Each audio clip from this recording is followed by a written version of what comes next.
The topic is sin and social sin. So, sin is realizing that we are not living our true vocation, our true calling. We know that we are called to be like God, to God flourish in and through us, God's holiness.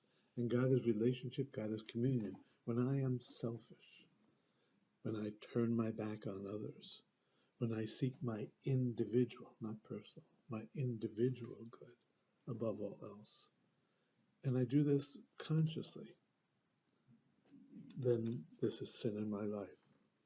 It's not something I do unconsciously.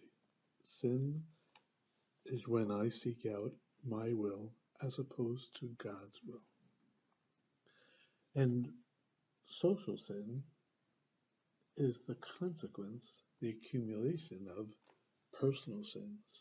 Again, not individual, personal sins.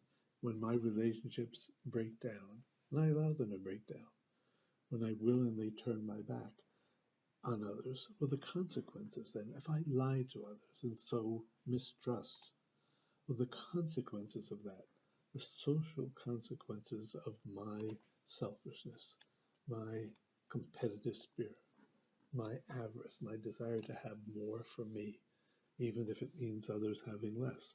That's the social consequence of my personal sin. Social sin, sin present in the world.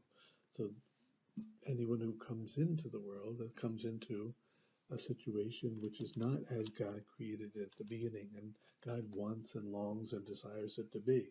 God's plan is evident that we all flourish, each person and all people, the whole person and all people.